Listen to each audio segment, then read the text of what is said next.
Welcome. In this video, we'll walk you through the full setup of the Pipedrive integration within Microsoft Dynamics 365 Business Central. So, the first order of business is to install the extension from AppSource. We can head to Extension Management and look for the Pipedrive extension from Dynasol Technologies to install. After the installation is finished, we can search for Pipedrive and see that it has already been installed into Business Central. Now, let's get started with the configuration. In the Role Center, you'll notice a new option has appeared. We'll go through these one by one, but first, let's head to the Pipedrive integration setup. As this is our first time opening configuration after installation, we're greeted with the setup guide. It includes a general introduction to the extension, along with the privacy policies and terms of use for both Pipedrive and Dynasol Technologies. Other than that, we also have a link that takes us to Pipedrive's registration page in case we don't already have an account. Next up is a detailed video on how to set up the configurations, the very one you're watching right now. After confirming that we have a Pipedrive account, we are asked to fill out the API key and verify the account. We can get the API key by going to Pipedrive, opening Preferences, and navigating to the API section. Here, we can see our personal API token. We'll copy it from here, paste it into the setup, and then proceed to verify the user. After successful verification, we can move on to the next section. Here, we can see the custom fields configuration setup. If you're already familiar with Pipedrive, you'll know that custom fields can be added to Pipedrive tables. Currently, the extension only allows you to create and connect the following custom fields to Business Central, though this may change in future updates. Okay then, moving on to the Pipedrive, let's head to the People section. Here we can add custom fields by clicking the gear icon and selecting the custom field option. You can name your field anything you like, but for convenience, we're using the exact names. Then, simply select the data type as text. After saving, you'll see the custom field added to the table. If it doesn't appear, you may need to enable it by going back to the gear icon. Now that we've created the custom field, you might wonder where to get its ID. To do this, go to Pipedrive Settings and Open Data Fields.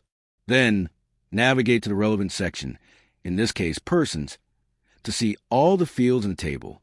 Finally, copy the field ID for the relevant field and paste it into Business Central. We will have to do that for all the fields we wish to utilize. Don't worry though, you can skip this portion for now and come back to it later. Finally, the guide is finished. Now, we can move on to the general configuration setup. Now, here we can see that the fields added in the setup guide, like the API key and default user ID, have already been filled out here. However, as the setup is still disabled, we are not able to edit any of these values. To enable the setup, a valid license is required. An initial trial license has already been assigned to us. You can also request a new license by heading to Configurations and clicking Request Dynasol License. The same action can be taken if the license has expired, or you can contact us at the support email provided here. Since we already have a valid license assigned, we can simply go ahead and toggle the admin configuration on. Next, there are two modes we can select between. We can either use frequent time-based requests to periodically sync data to Pipedrive, or we can use the webhooks functionality to enable instant data sync features. For the webhook connection, we have two options. We can either create an Azure application directory of our own and add the client ID and client secret here to enable the connection to your tenant, or we can skip the hassle of creating our own app and simply connect to Dynasol Technologies' multi-tenant app.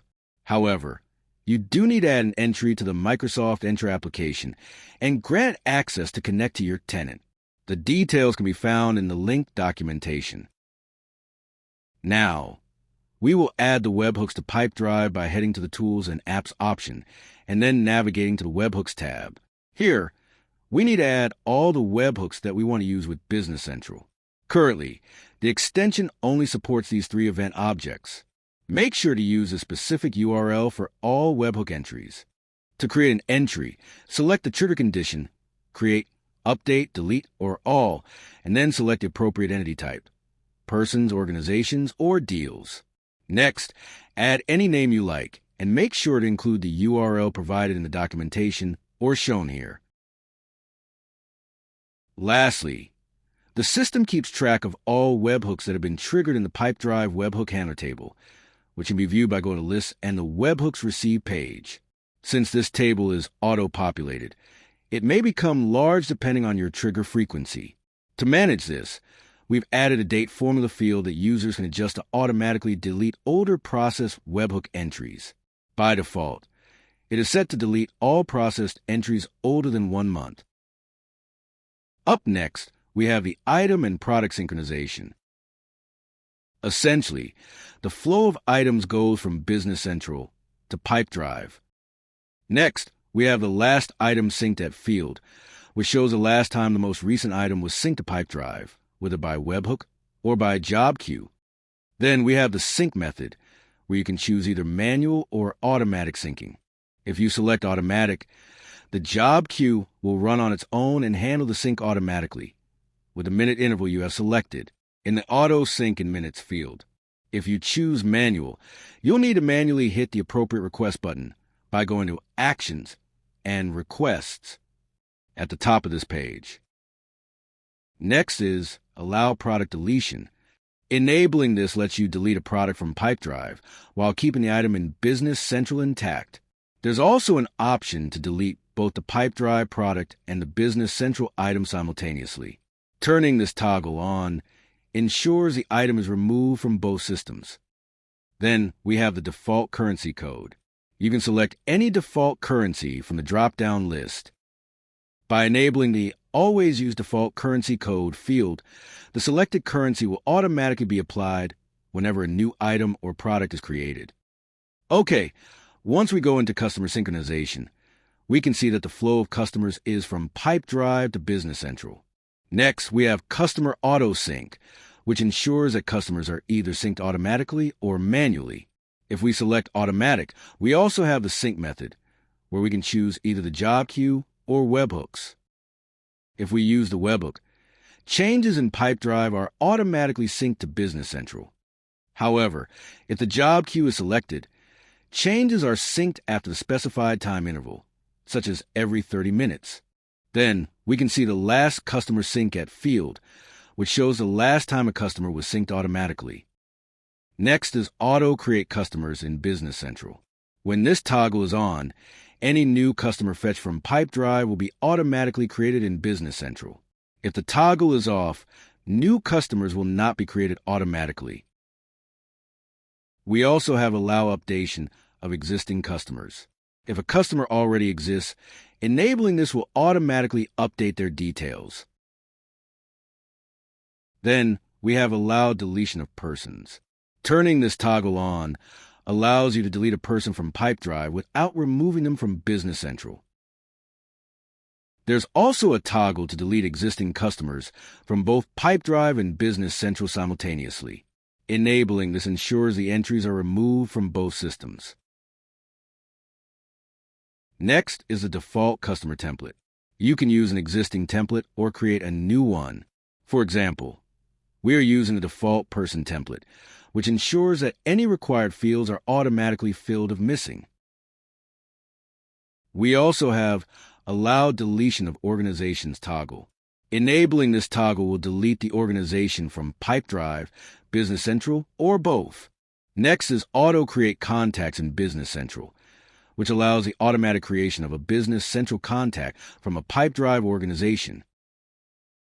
Then we move on to Order or Deal Synchronization. Orders flow from Pipedrive to Business Central, and this is a two-way synchronization depending on the custom fields mapped. The Order Auto Sync works similarly to Customer Sync.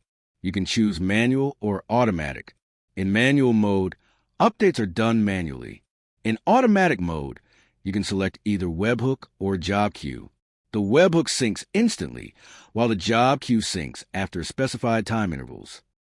There's also a default customer selection option for rare cases where the person or organization in a deal does not exist in Business Central. In such cases, the default customer ID is used. Next is Last Order Sync, which shows the last time orders were synced, either via webhook or manual fetch from a list. You can see the fetch data in the list added at the top of this page. The Auto Create Orders toggle ensures that new orders from Pipedrive are automatically created in Business Central.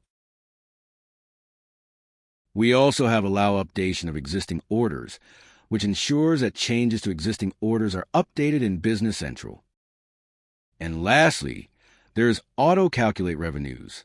Once the configuration is set up, including adding accrued revenue, invoice revenue, and total revenue in custom fields, enabling this toggle will automatically calculate these revenues in deals. You will then see these fields updated and calculated automatically in Pipedrive.